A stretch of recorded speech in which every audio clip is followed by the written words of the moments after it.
বিষয় দেখো, আমি তো তোমাদের সাথে খারাপ ভাবে কিছুই করতে চাই না, আমি সুন্দর মতো জিনিসটাকে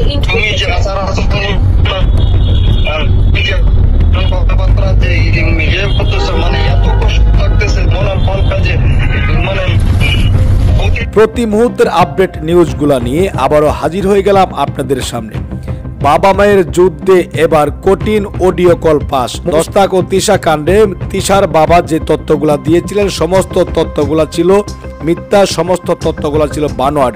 দর্শক শ্রোতা, এবার তিশা ও তিশার বাবার একটি গোপন কল রেকর্ড পাস। বিস্তারিত জানতে হলে আজকে অবশ্যই সম্পূর্ণ ভিডিওটি দেখে তারপর আপনার মূল্যবান মতামতটি কমেন্টস করে জানাবেন। দর্শক, অত্যন্ত গুরুত্বপূর্ণ ভিডিওটি কেউ স্কিপ করে যাবেন না, অবশ্যই দয়া করে আজকের ভিডিওটি একটু শেয়ার করে দিবেন।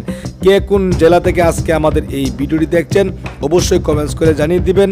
প্রতিদিন সবার আগে আপডেটের নিউজগুলো পেতে আমাদের এই চ্যানেলটি সাবস্ক্রাইব করে রাখুন ও কষ্ট করে ভিডিও একটু শেয়ার করে দিন। একটি লাইক দিয়ে দেখতে থাকুন সম্পূর্ণ ভিডিওটি। না কিছু করণে আমি কেন বলবো, কিছু করণে আমি তো তা বলতেছি না। আমি একটা তোমাকে রিকোয়েস্ট করি যে আমি তো এখন পড়ালেখাটা করতেছি, তো দয়া করে আর তুমি এসব ঝামেলা করো না। এই যে দেখো, আমি তোমাকে বলি, তুমি যে একটা নোটিশ লিখছো হাইয়ের কাছে, তুমি যে একটা পর্নোগ্রাফির মামলা করতেছো, সেটা কাগজটা আমি পাইছি। 3 নাম্বার আসামি ওনার মেয়েকে করছো, 2 নাম্বার আসামি আবার প্রিন্সিপালকে করছো, 1 নাম্বার আসামি মুস্তাককে করছো। ভালো কথা করছো, কোর্টে তো দৌড়াইতে হবে, হবে না? হবে, আমারও দৌড়াইতে হবে, মুস্তাকেরও দৌড়াইতে হবে। তা আমার তো সকালবেলা সে কোর্টে আমাকেও দৌড়াইতে হবে। আচ্ছা আমাকে হবে না, আচ্ছা ঠিক আছে আমাকে হবে না, কিন্তু তুমি মুস্তাককে এত সাফার কেন করাবা? ওকে করানো মানে যখন আমাকেও সাফার করানো। তুমি দয়া করে এগুলো যদি বাদ দাও তাহলে আমি পড়াশোনাটা করতে পারবো।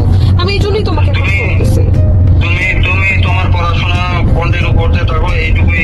আবার তোমার আমার সাথে কি আলাপ হয় এই আলাপগুলো তুমি ওই মোস্তাকে বলিও না। আচ্ছা আমি একমাত্র ইন্টারনাল আলাপ, এই আলাপগুলো তুমি আমি মুস্তাকের সাথে কথা বলতেছি না, আমি তোমাকে বলি ওর সাথে আমি কথা বলতেছি না, কিন্তু তুমি এই যদি মামলাটা করো পর্নোগ্রাফি, ঠিক আছে, তুমি যদি করো বিষয়টা অনেক খারাপের দিকে যাবে, এটুকু শুধু বললাম। তুমি যদি মনে করো, আম্মু তোমাকে বোঝাইছে, আমি আম্মুর সাথে কথা বলছি, আম্মু বলছে যে আমি তোর আব্বুকে বুঝাইছি। তুমি যদি চাও আমি ঠিক মতো পড়াশোনা করি, সবকিছু ঠিক থাকে, তুমি দয়া করে এই মামলাটা বাদ দাও। হ্যাঁ, দয়া করে মামলাটা বাদ দাও। তুমি দেখো না কি হয়।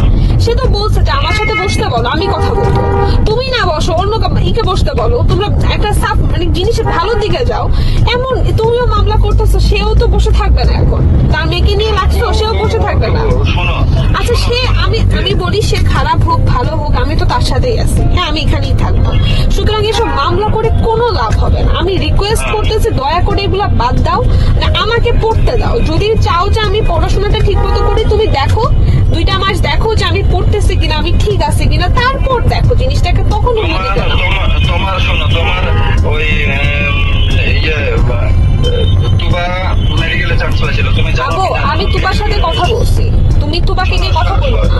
তুমি তো অন্যভাবে তথ্য পাইছো, আমি তুবার সাথে নিজে গিয়ে কথা বলছি। হ্যাঁ, সার সলিমুল্লাহ মেডিকেল কলেজের ছাত্রী, সে তারা লেখাপড়াটা বন্ধ করে দিছে। আচ্ছা শোনো